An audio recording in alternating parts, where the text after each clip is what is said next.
Alright, hi guys, welcome to Tesoro Talks, the very first in what will hopefully be a daily video series to do with my Kickstarter campaign and the app behind it, Tesoro.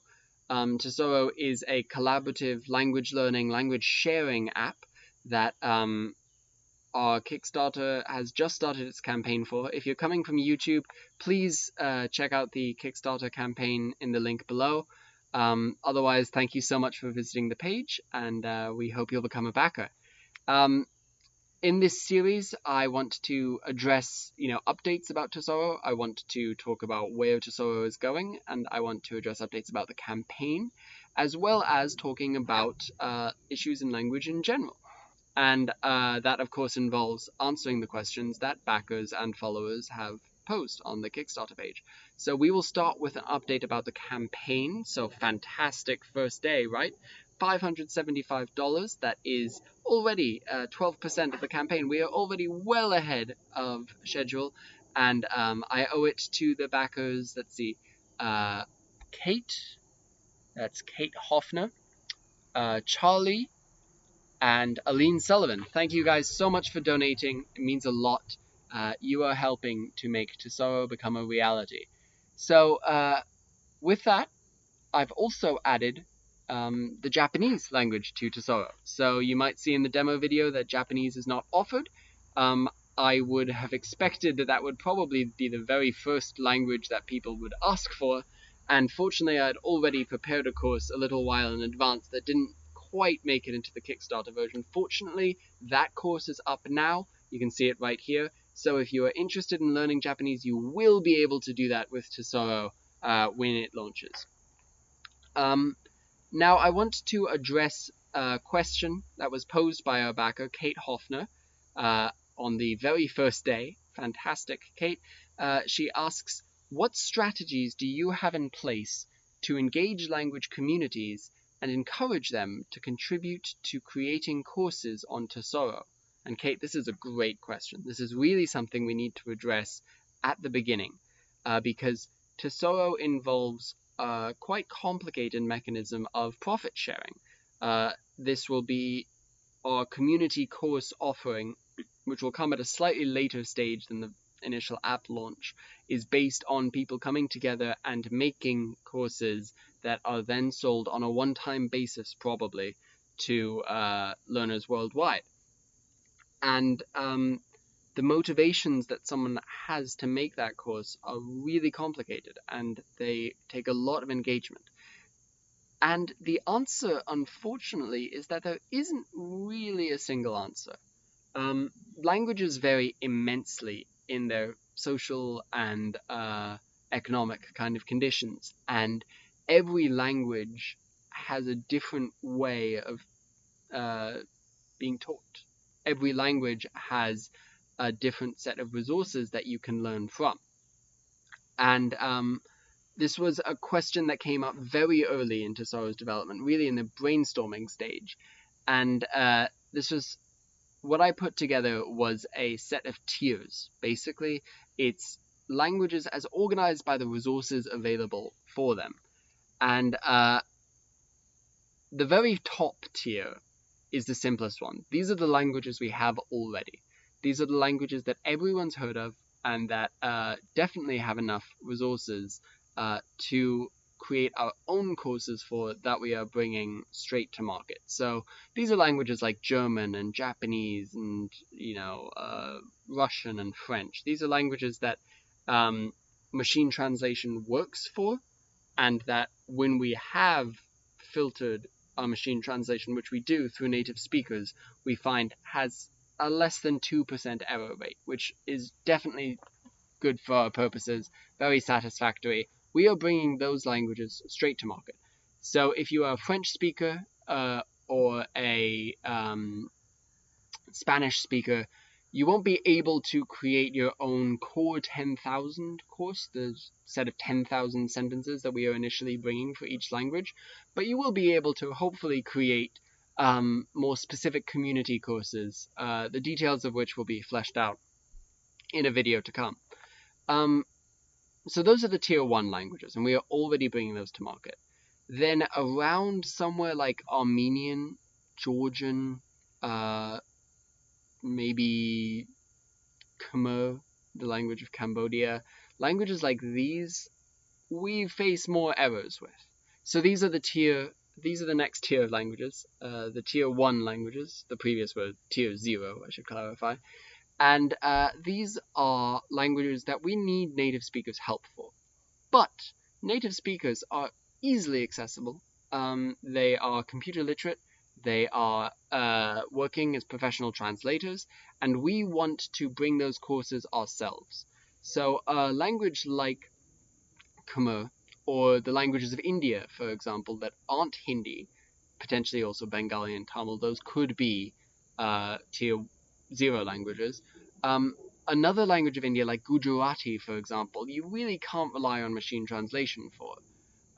So we want to have native speakers input on this, but we also consider these safe enough to offer our own courses and give our kind of brand to this course. Again, hopefully native speakers will want to create their own courses, their own community courses that they can then sell on Tesoro. That's definitely an outreach we're interested in doing. But the core 10,000 will again be done in-house by Tesoro.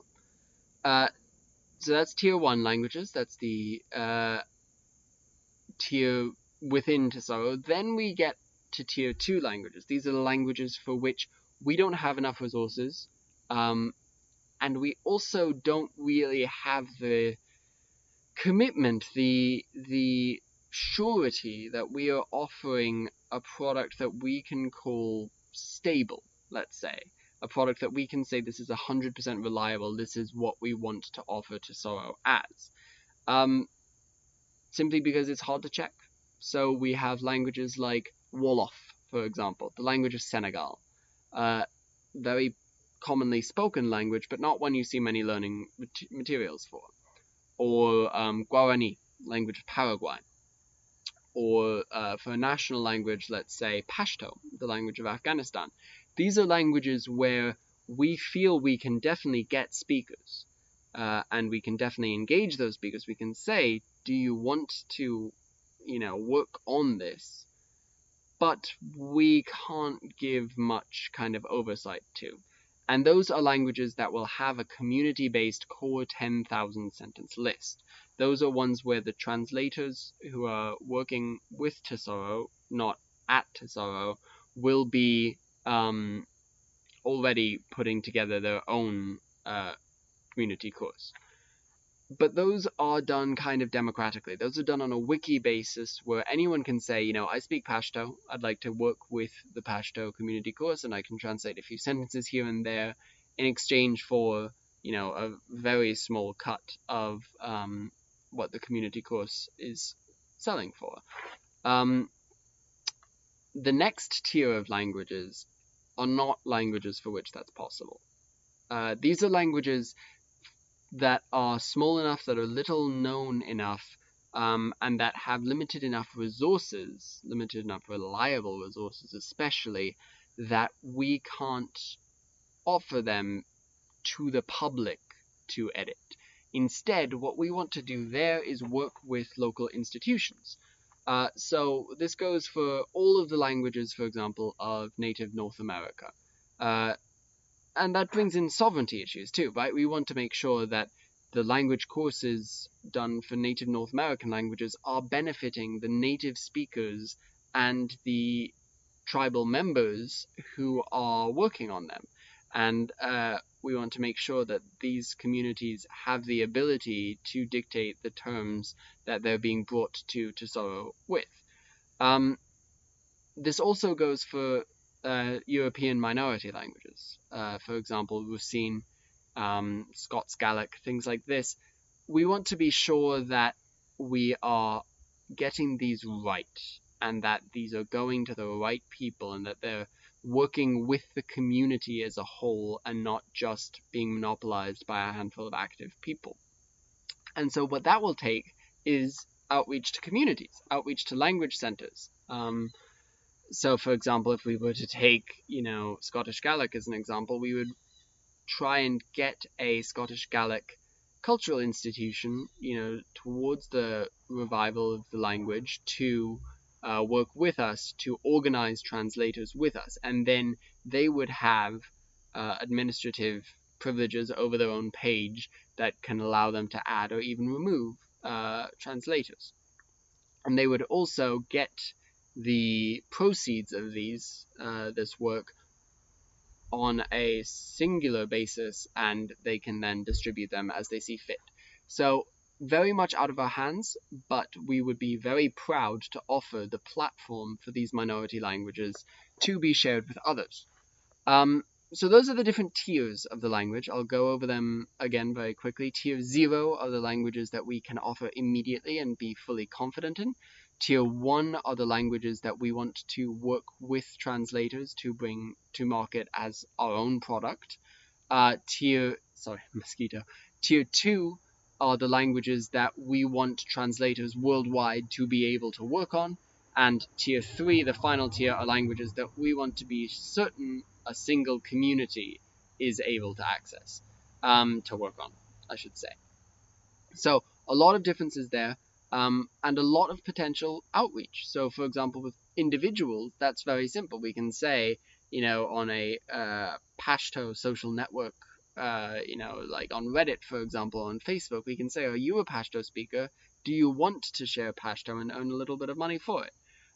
That's easy. We can also, for communities, and for individuals too, we can write, we can phone, we can get in touch with community centers to say, either are you interested in taking over this translation project, or are there people within your organization or that your organization can reach that might be interested in this project too.